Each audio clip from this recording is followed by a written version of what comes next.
그래서 어쩔 수 없이 그냥 돌아갈 수밖에 없었고 어쩔 수 없이 천천히 갈 수밖에 없었는데 그게 결과적으로 제가 생각하면은 오히려 탄탄하게 밟아갈 수 있었던 계기가 아닌가 이렇게 생각을 해요. 예를 들면 이제 저는 처음 이런 꿈을 가졌을 때 책 제목은 29의 꿈, 39의 비행이니까 제목만 봐서는 29살에 꿈을 가져서 39살에 기장이 됐나 보다 이렇게 생각을 하실 텐데 사실은 이거 좀 거짓말이에요. 뭐냐면 제가 이 29살은 만 나이예요. 우리 나이로는 제가 늦둥이 막내고 12월생이다 보니까 태어난 지 2주 만에 2살을 먹은 거예요. 그래서 만으로 29이었다고 하지만 우리 나이로 치면 31살이었을 텐데 30을 넘긴 나이에 제가 파일럿이 되겠다고 생각을 했을 때 얼마나 마음이 급했겠어요. 남들은 저보다 최소한 5, 6년 전에 이미 대학 졸업하고 그때 시도를 했어야 될 거를 이 나이에 그것도 전공도 다르죠. 제가 렌즈를 꼈는데 시력도 좋지 않죠. 이미 한국해진항공사 그 당시에는 대한항공 아시아나 2군데밖에 없었는데 거기에는 지원할 자격이 하나도 되는 게 없었어요. 그래서 마음이 되게 급했어요. 정말 아버지가 밀어줄 수만 있다면 당장이라도 그냥 내일이라도 미국에 가서 비행학교 다녀서 자격증 따가지고 어떻게 해보고 싶었어요. 근데 그렇게 도와주시는 아버지가 아니라서 어쩔 수 없이 제가 다른 길을, 루트를 막 찾을 수밖에 없었어요. 한 가지만 안 보고 다양하게 찾을 수밖에 없었어요. 뭐 원해서 그랬던 건 아니지만 어쨌든 상황이 그렇다 보니까 그럴 수밖에 없었던 거죠. 그렇지만 그런 시간을 거치면서 제가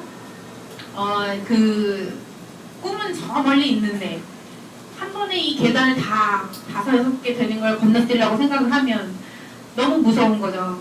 한 번에 내가 이렇게 건너서 올라갈 수 있을지도 모르겠고 그렇게 하다가 넘어질 것 같고 무릎도 깨질 것 같고 너무 두렵고 너무 높고 멀리 있는데 그래서 생각한 것이 가까운 계단 그 방향으로 가고는 있지만 가다가 못 올라가면 할 수 없고 일단은 그 방향으로 가자. 그래서 그 중간중간에 계단을 이렇게 그려봤어요. 이거 한 다음에 이거 하고 그 다음엔 이렇게 하고 이런 방향으로 해서 저기까지 올라갈 수 있겠다. 그럼 한 단계씩만 목표로 잡은 거예요. 그리고 한 단계씩만 올라가는 걸로. 그렇게 해서 첫 번째로 잡았던 단계가 미국 대사관을 가는 거였죠. 거기도 3번을 이력서를 넣었어요. 그리고는 3번에 다 또 면접은 어떻게 불러주셨어요. 각각. 3번째 떨어지고 나서는 이제 이력서 넣자. 너 또냐? 또 너냐? 이럴 것 같아요. 안 불러줄 것 같아요. 면접조차도. 그래서 이제 뭐 할 수 없다. 여기서 호텔에서 계속 일하면서 돈 모아서 그냥 미국에 유학 가야 되겠다. 이렇게 생각을 하고 있을 때 대사관에서 연락이 온 거예요. 지원도 안 했는데. 마지막 면접 봤던 게 마침 인사부에서 그 월급 계산하는 휴가 계산하는 그 포지션이었기 때문에 인사부에 계시는 외교관과 그 인사부에 계신 한국인 2분이 저를 면접을 봤는데 잘 보셨대요. 근데 그 포지션에는 뽑으려고 했던 데는 내부에서 다른 사람이 부서 옮기면서 채용을 했기 때문에 저를 안 했고 그리고 뭐 좋게 말하면 오버퀄리파이드고 아무튼 제가 오래 있을 것 같지 않았대요. 그 자리에 저를 주면.